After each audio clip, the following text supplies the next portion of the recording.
Radio Kantipur, radio राष्ट्रको। नेकपाको आन्तरिक विवाद सतहमा प्रधानमन्त्री ओलीलाई एक्ल्याएर सचिवालयका 5 सदस्य सहित स्थायी कमिटिका 17 जना एकै कित्तामा पार्टी र सरकार सञ्चालन दुवैमा असफल भएको भन्दै राजीनामा माग। भारत हुँदै 4 दिनमै करिब 35 लाख सलह नेपाल भित्रिए, मुस्ताङ सहित 52 जिल्ला आक्रान्त। नागरिकता विधेयक फिर्ता लिन कांग्रेसको माग। वैवाहिक अंगीकृत नागरिकताको प्रावधानले सामाजिक र पारिवारिक जटिलता ल्याउने ठहर। चीनले सुरक्षा कानून लागू गरेसँगै हङकङको अस्तित्व अप्ठ्यारोमा पार्ने जोखिम बढेको आलोचकहरूको दावी, अन्तर्राष्ट्रिय समुदायद्वारा पनि विरोध। र सरकारले अनुमति नदिएपछि सामूहिक खेलको प्रशिक्षण अन्यलमा, फुटबलको प्रशिक्षण भने तत्काल सुरु गर्ने राखेपको तयारी। नमस्कार, कान्तिपुर डायरीका साथमा साथी बासु र म इन्द्रलक्ष्मी। समाचार अब विस्तारमा। 2.5 वर्षदेखि सरकारको नेतृत्व गरिरहेका प्रधानमन्त्री केपी शर्मा ओली स्वेच्छाचारी ढंगले अघि बढ्न खोजेको निष्कर्ष निकाल्दै नेकपाको मुख्य कमाण्ड मानिने सचिवालयका 5 प्रमुख नेताहरूले स्थायी कमिटी बैठकमै राजीनामा माग गरेका छन्। 9 सदस्यीय सचिवालयमा रहेका अर्का अध्यक्ष पुष्पकमल दाहाल, वरिष्ठ नेताहरू जलनाथ खनाल र माधव कुमार नेपाल, उपाध्यक्ष वामदेव गौतम, प्रवक्ता नारायणकाजी श्रेष्ठ सहित हिजो बोल्ने अन्य 12 स्थायी कमिटी सदस्यले पार्टी र सरकार दुवैबाट ओलीको राजीनामा माग गरेका हुन्। ओलीको दोस्रो पटकको सत्तारोहणपछि पार्टीभित्रबाट सबै मुख्य नेताहरूको संगठित रूपमै उहाँलाई एकै स्वरमा पदबाट हट्न भनेको यो पहिलो पटक हो। यसअघि समेत उनीहरूले राजीनामा माग गरेको भए पनि यो स्तरको संगठित शैलीमा ओली विरुद्ध प्रस्तुत भएका थिएनन्। भारतको योजनामा सत्ताच्युत गर्न खोजिएको र त्यसमा पार्टी नेताहरूको समेत संलग्नता रहेको भन्ने केही दिन अघिको ओलीको अभिव्यक्तिबाट झनै चिडिएका नेताहरूले ओली अब प्रधानमन्त्री र पार्टी अध्यक्ष दुवै पदमा बस्न अयोग्य रहेको बताएका छन्। हिजोको स्थायी कमिटी बैठकबाट पनि ओली सत्तामाथि आफ्नै पार्टीभित्रबाट संकटको बादल मडाइदिएको देखिएको छ। गत 10 गतेदेखि जारी बैठकमा सरकारको कामको समीक्षा गर्ने एजेण्डा राखिएको भए पनि गत आइतबार ओलीले आफ्नो पदीय मर्यादा प्रतिकूल हुने गरी सरकार ढाल्न भारतीय चलखेल भएको र त्यसमा आफ्नै पार्टीका नेताहरूको संलग्नता रहेको भन्ने खालको अभिव्यक्ति दिनुभएको थियो। त्यही अभिव्यक्ति पछि उहाँको राजीनामाको विषय संगठित रूपमा उठेको हो। यसअघि दल विभाजन सम्बन्धी अध्यादेश ल्याएको भन्दै गत वैशाख 17 गतेको पार्टी सचिवालय बैठकमा अध्यक्ष दाहाल सहित केही नेताहरूले उहाँको राजीनामा माग गरेको भए पनि यसरी स्थायी कमिटी बैठकमा ओलीले सरकार र पार्टी दुवै छोड्नुपर्ने विषय सामूहिक रूपमा आउन सकेको थिएन। बैठक शुरू गर्दै अध्यक्ष दाहालले नियमित एजेण्डा सीमा समस्या समाधान र कोभिड-19 भए पनि त्यसलाई थाती राख्नुपर्ने परिस्थिति सिर्जना भएको बताउनुभयो। उहाँले अहिले पनि देश र पार्टी भारतबाट सञ्चालन हुन्छ भन्ने प्रधानमन्त्रीको अभिव्यक्तिले आफ्नै पार्टी र नेताहरूको अपमान भएको बताउनुभयो। दाहालको भनाई उद्धृत गर्दै स्रोतले भन्यो, एक त तपाईको अभिव्यक्तिमा सामान्य कूटनीतिक मर्यादा समेत नराखेर आएको छ, अर्को नेपालको स्वाधीनता, स्वाभिमान, आत्मनिर्णयको अधिकार र संविधानको मर्ममाथि समेत प्रहार गरेर गम्भीर आरोप लगाउनु भएको छ। कि त कहाँ के चलखेल भयो पुष्टि गर्नुहोस्, छानबिन गरौं, नत्र अब तपाईलाई पार्टी र सरकारमा बस्ने नैतिक आधार समेत छैन। दाहालले भारतको इशारामा नभई नक्सा नै नछापिँदै पहिले पनि प्रधानमन्त्रीको राजीनामा माग गरिसकिएको स्मरण गराउनुभयो। नेकपा एमाले नामको दल दर्ताका लागि निर्वाचन आयोगमा निवेदन परेको भन्दै अध्यक्ष दाहालले त्यसको जानकारी दिन अर्का अध्यक्ष ओलीसँग माग गर्नुभएको छ। उहाँले भन्नुभयो, निर्वाचन आयोगमा नेकपा एमाले नामको पार्टी दर्ताका लागि निवेदन परेको र त्यसमा प्रधानमन्त्री कार्यालयका साथीहरूको पनि संलग्नता छ भन्ने खबर आएको छ। कसले के स्वार्थमा दल दर्ताको निवेदन गराएको हो जानकारी चाहियो। जवाफमा प्रधानमन्त्री ओलीले नागरिकले कता कता के गर्छन् आफूलाई थाहा नहुने बताउनुभयो। उहाँले भन्नुभयो, होलान् कोही नागरिक, सबै कुरा त मलाई पनि कहाँ थाहा हुन्छ र।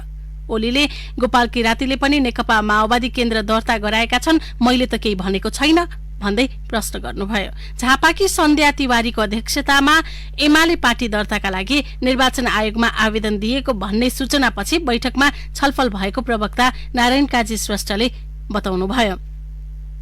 नयाँ दल नेकपा एमाले दर्ता गर्न निर्वाचन आयोगमा 2 दिन अघि आवेदन परेको भन्ने सुन्नमा आयो। उहाँले भन्नुभयो, यसमा हाम्रो पार्टीका नेता कार्यकर्ता कसैको संलग्नता छ कि छैन भन्ने प्रश्न उठेपछि अध्यक्ष दाहालले बैठकमा विषयवस्तु प्रवेश गराउनु भएको हो। बैठकमा उपाध्यक्ष वामदेव गौतमले आयोगमा एमाले नामको दल दर्ता गराउन निवेदन दिने काम प्रधानमन्त्रीकै निर्देशनमा भएको हो भन्नेमा आफू विश्वस्त रहेको दावी समेत गर्नुभएको थियो।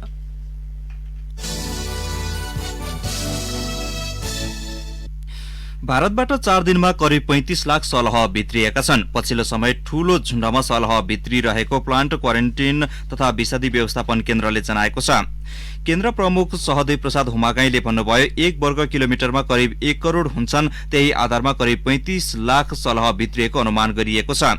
केन्द्रका अनुसार हिजो 12 बजेसम्म बारा, पर्सा, रौतहट र सर्लाहीमा करिब 3000 सलह देखिएका छन्।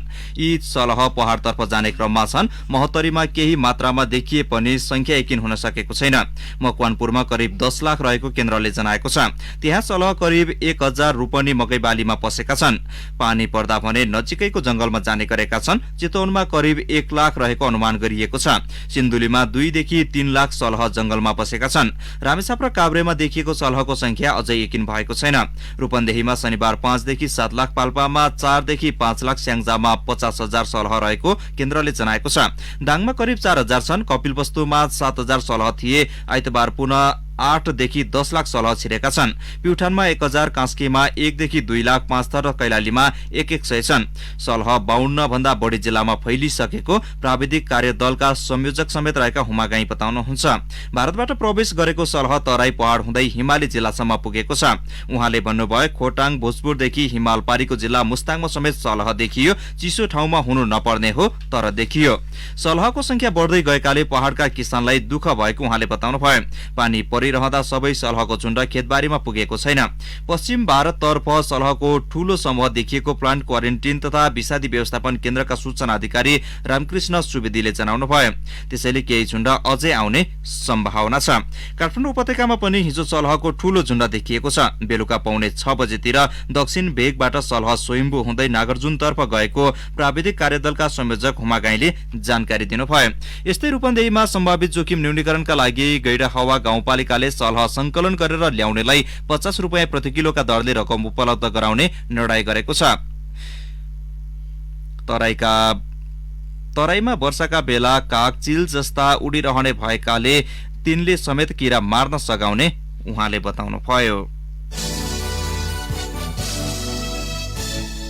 नेपालीसँग बिहे गरेर आएका विदेशी महिलालाई वैवाहिक अंगीकृत नागरिकता दिने सम्बन्धी प्रावधान संवैधानिक व्यवस्था विपरीत रहेको भन्दै कंग्रेसले नागरिकता विधेयक फिर्ता लिन सरकारसँग माग गरेको छ। कंग्रेस केन्द्रीय कार्य समिति बैठकले सो प्रावधानले सामाजिक र पारिवारिक जटिलता समेत सृजना गर्ने सम्भावना रहेको ठहर गर्दै विधेयक फिर्ताको माग अघि सार्ने निर्णय गरेको हो। कंग्रेसले पार्टी निर्णय अनुसार संसदमा प्रस्तुत हुन कंग्रेस संघीय संसदीय दललाई निर्देशन समेत दिएको छ। प्रतिनिधि सभाको राज्य व्यवस्था तथा सुशासन समितिले नेपाली पुरुषसँग विवाह गरेर आएका महिलालाई 7 वर्षपछि अंगीकृत नागरिकता दिने प्रावधान राखेर विधेयक पारित गरेको थियो।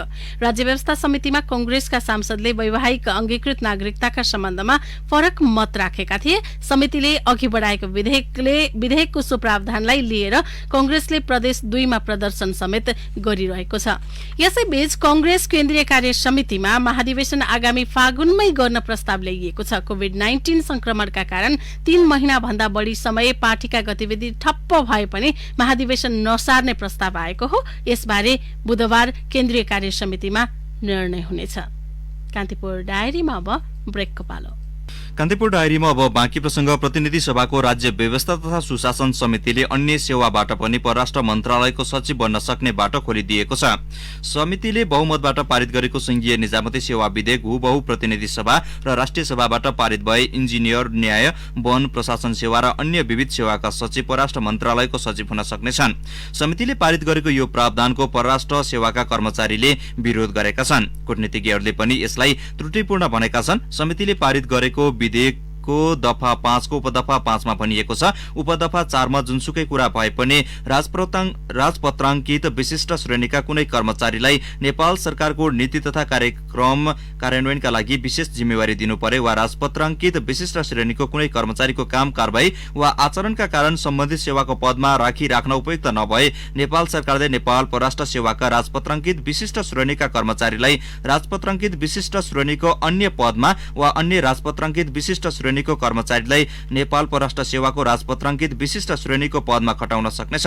उपदफा 4 मा नेपाल सरकारले न्याय, परराष्ट्र र लेखा परीक्षण सेवा बाहेकका अन्य राजपत्राङ्कित विशिष्ट श्रेणीको निजामती कर्मचारीलाई उपदफा 3 बमोजिम कायम रहेका नेपाल न्याय सेवा, नेपाल परराष्ट्र सेवा र नेपाल लेखा परीक्षण सेवा बाहेकको जुनसुकै निकायको राजपत्राङ्कित विशिष्ट श्रेणीको पदमा पदस्थापन वा सरुवा गर्न सक्नेछ भनिएको छ।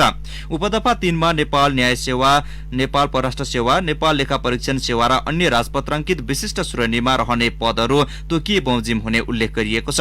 उपदफा 4 मा 3 वटा सेवालाई सम्बोधन गरिएकामा उपदफा 5 मा परराष्ट्र सेवालाई मात्रै तोकेर प्रायोजित तवरमा नीति निर्धारण गरेको देखिएको छ। परराष्ट्र सेवामा लामो समय काम गरेका कूटनीतिज्ञहरूले भने अन्य सेवाबाट परराष्ट्र सेवाको सचिवमा नियुक्त गर्ने प्रावधान नेपालको कूटनीतिक क्षेत्र र मुलुककै लागि घातक हुने बताएका छन्। कोभिड-19 बाट अति प्रभावित र नगद प्रवाह नभएका व्यवसायीलाई अवस्था हेरी ब्याजको पुँजीकरण सहित कर्जा भुक्तानी अवधि 1 देखि 3 वर्षसम्म लम्ब्याउन नेपाली कंग्रेसले आग्रह गरेको छ। आगामी मौद्रिक नीतिमा सुझाव दिने क्रममा हिजो कंग्रेसको लगानी, पूर्वाधार र रोजगार दृष्टिकोण एवं दिगो परियोजना केन्द्रित विशेष समितिले सो आग्रह गरेको हो।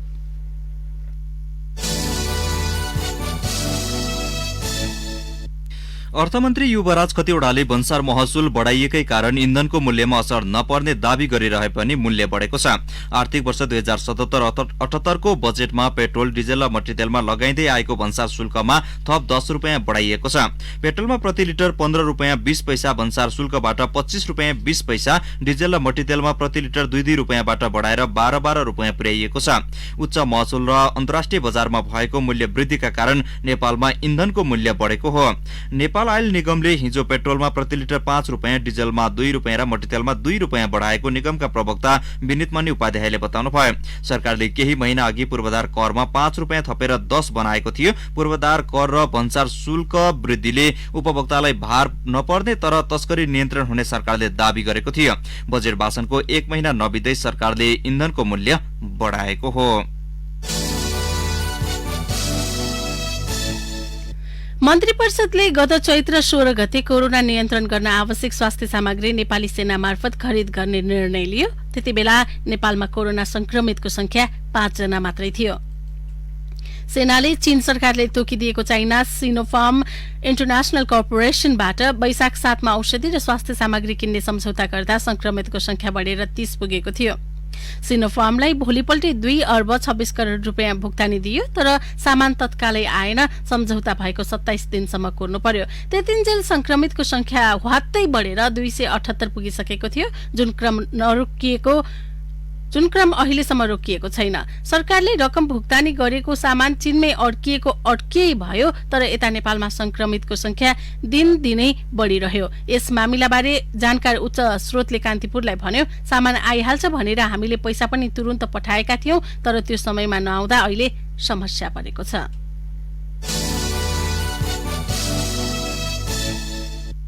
नेपालमा थप 316 जनामा कोरोना भाइरस संक्रमण पुष्टि भएको छ। स्वास्थ्य तथा जनसंख्या मन्त्रालयले गरेको नियमित प्रेस ब्रिफिङमा प्रवक्ता डाक्टर जागेश्वर गौतमले पछिल्लो 24 घण्टामा 316 नयाँ संक्रमित भेटिएको जानकारी दिनुभयो। यो सँगै मुलुकभर कोरोना संक्रमितको संख्या 13,564 पुगेको छ।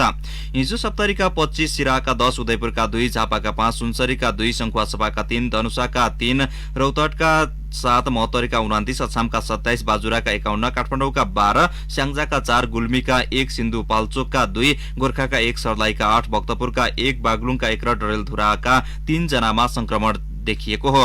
यस्तै ललितपुरका 1, अछामका 1, बैतडीका 4, डोटीका 15, म्याग्दीका 1, कास्कीका 1, लमजुङका 3, तनहुँका 6, अर्घाखाँचीका 7, पाल्पाका 18, सल्यानका 2, दाङका 21, रुकुम पश्चिमका 8, बाँकेका 1, दैलेखका 3, डोटीका 15 र कैलालीका 5 जनामा पनि संक्रमण देखिएको हो।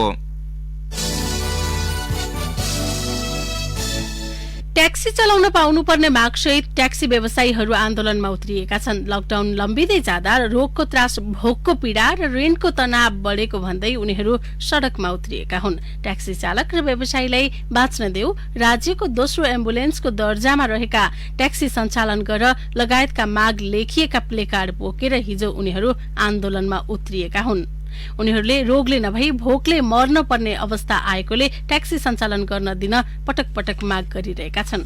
यसैबीच उपत्यकाका 90% शपिङ मल भने सञ्चालनमा आएका छन्। स्वास्थ्य सुरक्षाका उपाय अपनाएर मलहरू चलाइरहेको व्यवसायीहरू बताउँछन्। उपत्यकाका प्राय मल सञ्चालनमा आइसकेको मल एसोसिएसनका महासचिव राजेश श्रेष्ठले बताउनुभयो। कान्तिपुर डायरीमा पुनः ब्रेकको पालो।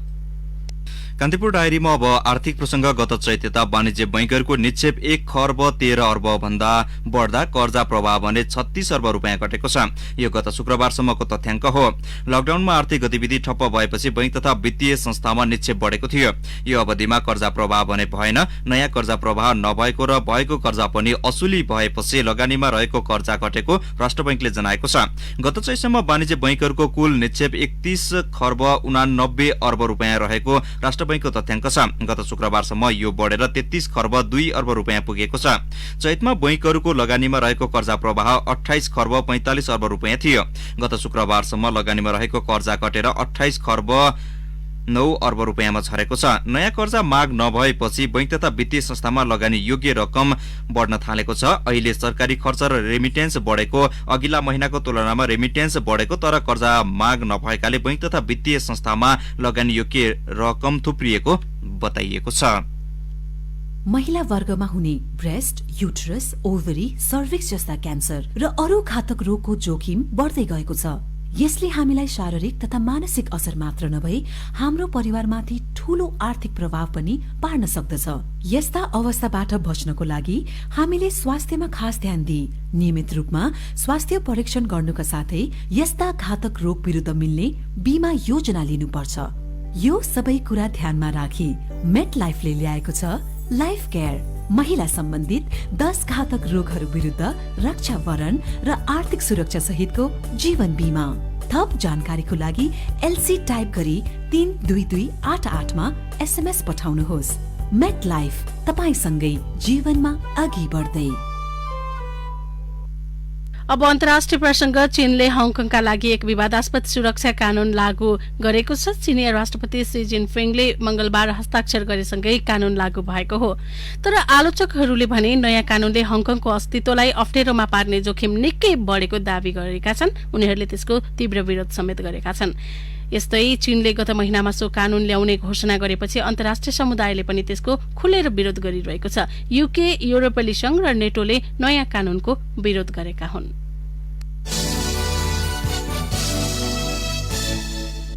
अब कान्तिपुर सविस्तार।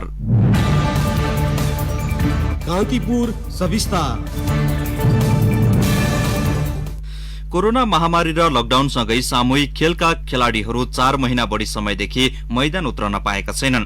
धेरै मुलुक बिस्तारै सामान्य अवस्थामा फर्कने प्रयासमा रहे पनि नेपालमा भने सामूहिक खेलको प्रशिक्षण अनिश्चित बन्दै गएको छ। खेलाड़ीलाई मैदान उतार्न अपनाउनु पर्ने सुरक्षा निर्देशिका समेत बन्न नसक्दा नजिकैका अन्तर्राष्ट्रिय प्रतियोगितामा नेपालको सहभागिता कस्तो होला भन्ने चासो र चिन्ता बढेको छ। सँगै सरकारवाला निकाय बीचको अलमलले खेलाडीमा पनि अन्यल बढ्दै गएको छ।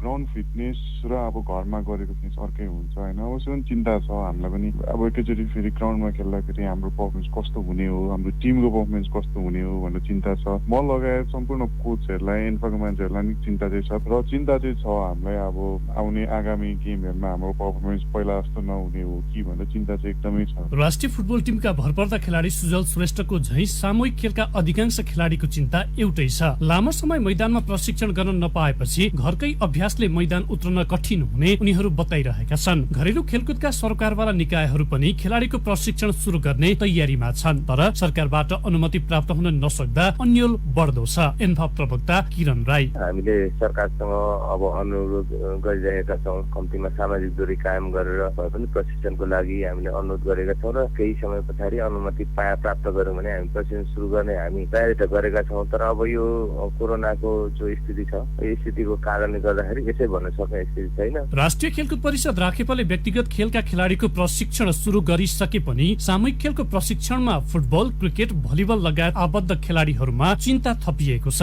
नेपाल क्रिकेट संघका अध्यक्ष चतुरबहादुर चन्द लामो समय खेलाडीलाई प्रशिक्षण विहीन राख्दा त्यसले भोलिका दिनमा ठूलो प्रभाव पार्ने बताउँछन्। नेपाल क्रिकेट संघले राष्ट्रिय खेलकुद परिषदलाई एउटा पत्र पठाएका छौं, अनुमति मागेका छौं कि अब 4 महिना भइसक्यो खेलाडीहरूलाई नियमित प्रशिक्षणमा ल्याउनु पर्छ, धेरै ग्याप भइसक्यो भन्ने किसिमले अनुमति माग गरेका छौं। त्यसको स्पष्ट जवाब अहिलेसम्म लिखित जवाब नआइसकेका हुनाले कुन किसिमले अगाडि बढ्ने भन्नेमा हान्न त भिन्नता छ। चन्दले यसो भनिरहँदा राखेपा सदस्य सचिव रमेश कुमार सिलवाल भने क्यानबाट आफूलाई कुनै औपचारिक पत्र प्राप्त नभएको दावी गर्छन्। क्यानको पत्र आफूले नपाएको दावी गर्दै सदस्य सचिव सिलवालले क्रिकेट टोलीका प्रशिक्षकलाई टोलीको प्रशिक्षणको तयारी थाल्न अनुरोध गरिएको बताउँछन्। यहाँ मुख्य प्रशिक्षकलाई यो खेलाडीहरूलाई राख्नु हुँदैन, तपाईँले अब यहाँ काठमाडौँ उपत्यका भएको राष्ट्रिय अन्तर्राष्ट्रियलाई कीर्तिपुरमा गर्नु सुरक्षित रूपमा र बाहिर जो जिल्लामा छ त्यहाँ प्रशिक्षण गर्नुहोस् भनेर मैले भनेको छु। क्यानबाट औपचारिक पत्र आएको छैन मलाई। अध्यक्ष चन्दले भने असार 10 गते नै आफूहरूले राखेपामा अनुमति माग्दै पत्र दर्ता गरेको दावी गर्छन्। त्यो त उहाँलाई थाहा होला, हामी चाहिँ पत्र चाहिँ धेरै दिन भइसक्यो राष्ट्रिय खेलकुद परिषदमा क्यानको स्टाफ गएर पत्र बुझाएको, उहाँ त्यसपछाडि बाहिर हुनुहुन्थ्यो या अफिस जानु भएन या उहाँलाई चाहिँ प्रोपर चाहिँ उहाँको कर्मचारीले पत्र उहाँको टेबलमा पुर्याइदिनु, त्यो अर्को विषय होला। तर पत्र चाहिँ हामीले पठाइसकेको छ। यी दुई निकाय बीचको अस्पष्टताको मार भोगेका क्रिकेट खेलाडीले केही दिन अघिबाटै व्यक्तिगत प्रशिक्षण सुरु गरिसकेका छन्। प्रशिक्षणको अन्यलमा दुई निकाय रहँदा राखेपा भने फुटबलको प्रशिक्षणलाई केही दिन भित्रै सुरु गर्ने तयारीमा छ। पुनः सदस्य सचिव सिलवाल फुटबलको हामीले माथि पठाएको छौँ मन्त्रालयमा र उहाँहरूलाई अहिले वर्ल्ड कप नजिक आएको र वर्ल्ड कपको निम्ति खेलाडी सिलेक्सन प्रोसेस अगाडि बढाउनु पर्ने हुनाले उहाँहरूको पिसिआर टेस्ट गरेर एन्फाको होस्टेलमै राखेर एक किसिमको क्वारेन्टाइन जस्तो गरेर खेल्ने अनुमति पाऊँ भनेर हामीले फरवार्ड गर्दैछौँ। सायद अब यो हप्ताभित्र त्यसको टुङ्गो लागेर आउँछ। दशैं अघि नै खेलकुदका घरेलु गतिविधि सुरु गर्ने तालिका सार्वजनिक भएसँगै तत्काल फुटबल टोलीको प्रशिक्षण सुरु गर्नुको विकल्प छैन। विश्वकप क्रिकेटको छनौटका रूपमा रहेको लिग 2 को आसन्न सिरिजका लागि पनि नेपाली क्रिकेट टोलीको ध्यान जान जरुरी छ। स्वास्थ्य मापदण्डलाई पूर्ण पालना गर्दै खेलाडीलाई आगामी प्रतियोगिताको तयारीमा राख्न सरकारवाला निकाय बीच समन्वय र सहयोगको आवश्यकता पनि उत्तिकै देखिएको छ। रेडियो कान्तिपुरका लागि प्रकाश पाठक। कान्तिपुर सविस्तार।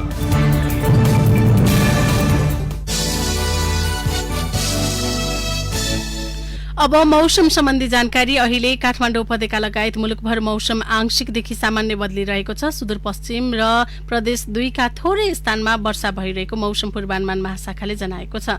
हाल देशभर मनसुनी वायुको प्रभाव रहनुका साथै मनसुन न्यून चापिय रेखा नेपाल नजिक रहेको महाशाखाले उल्लेख गरेको छ। आज दिउँसो साथै प्रदेशका केही स्थानमा मेघगर्जन र चट्याङ सहित हल्कादेखि मध्यम वर्षाको सम्भावना रहेको महाशाखाले जनाएको छ। केही बेर अघि 21 डिग्री सेल्सियस मापन गरिएको काठमाडौँ उपत्यकाको अधिकतम तापक्रम आज 29 डिग्री सेल्सियससम्म पुग्नेछ।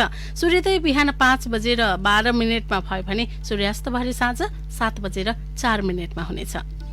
अब एउटा जानकारी। अहिले केही बेरमा प्रसारण हुने कार्यक्रम दि हेडलाइनर्समा आज हामी नेकपा भित्र देखिएको पछिल्लो विवाद र सरकार फेर्न भारतीय पक्षले थालेको चलखेल अनि त्यसमा पार्टीकै नेताहरू संलग्न रहेको भन्ने प्रधानमन्त्री केपी शर्मा ओलीको अभिव्यक्तिका बारेमा विश्लेषक गेजा शर्मा वाग्लेसँग कुराकानी गर्दैछौं। सुन्न नभुल्नुहोला। हवस् त यिनै प्रसंगसँगै कान्तिपुर डायरीको यो बुलेटिन यही सकिन्छ। बासु र इन्द्रलक्ष्मी बिदा हुन्छौं। नमस्कार।